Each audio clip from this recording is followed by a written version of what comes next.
Howdy, y'all. How y'all doing today? Welcome to another episode of Country Fixin'. Dad Live, episode 11, I believe. I'm just sitting here outside the dentist office waiting on my wife to get done.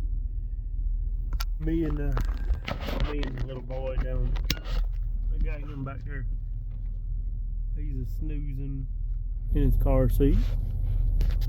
It's currently 46 outside, so we sitting here with the heater on. And last night we had family over at our house, and we were getting ready to sit down and eat, and I have a crink in my neck. It was worse yesterday. Today I got about 3/4 turn. Yesterday I had less than half. And so I'm standing up. I don't want to sit down. My neck hurts because I'm standing up. I can see everything and talk to everybody. And I'm sitting down. I'm bending like this and all. So standing up behind my daughter, and she makes a comment. Could you not stand behind me? You're making my anxiety go up.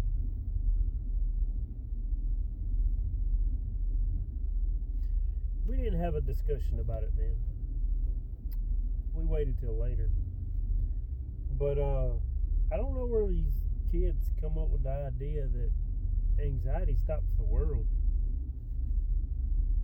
or that the world's going to cater to you, because it ain't freaking catering to you.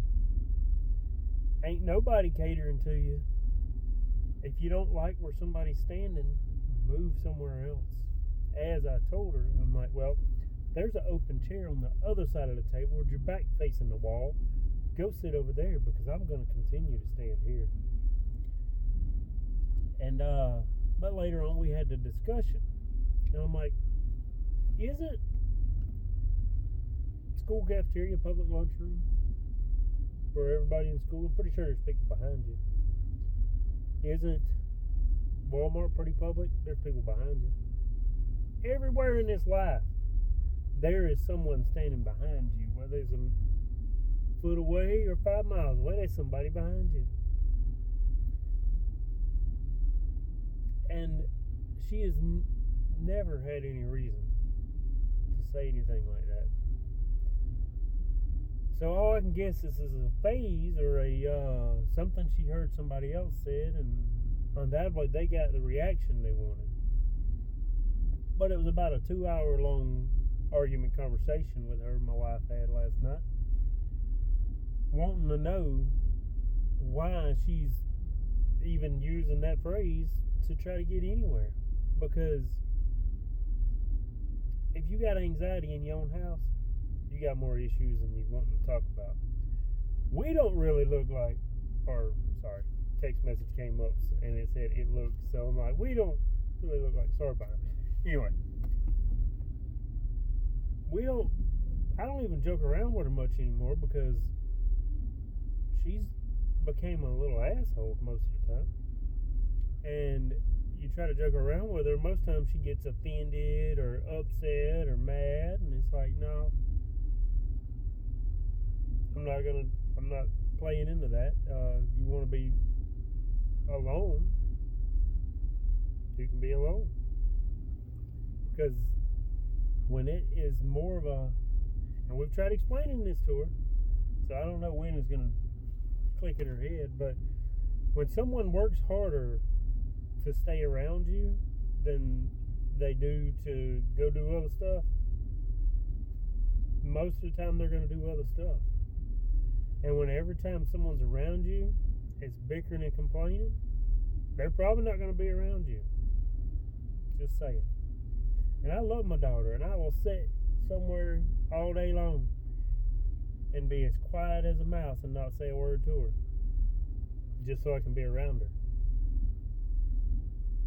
But to say you need to not stand there because of my anxiety, little girl.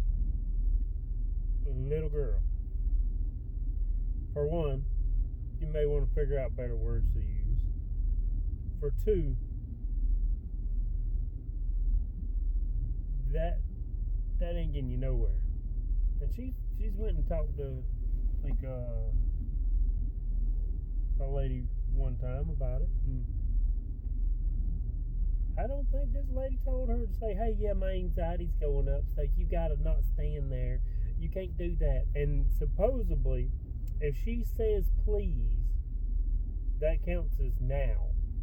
Because she'll say, please do this, and she it's not a question. She's demanding, not asking. And that don't work either. No, that don't work. Especially now, I'm pretty hard-headed, and saying please, but meaning is demand, like, please, can you get me a glass of water? 2 seconds later saying, well, I asked for a glass of water? No. When you ask somebody for something and they say yes, they'll get it on their time. You can't expect the world to stop. Then your demands go through. Yeah.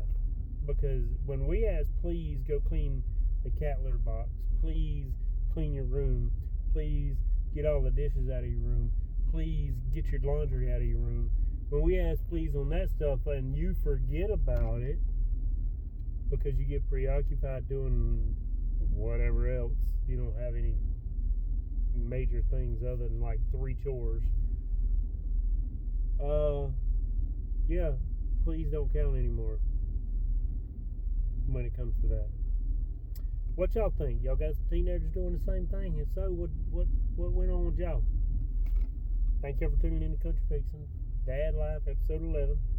Y'all hit me up in the comments.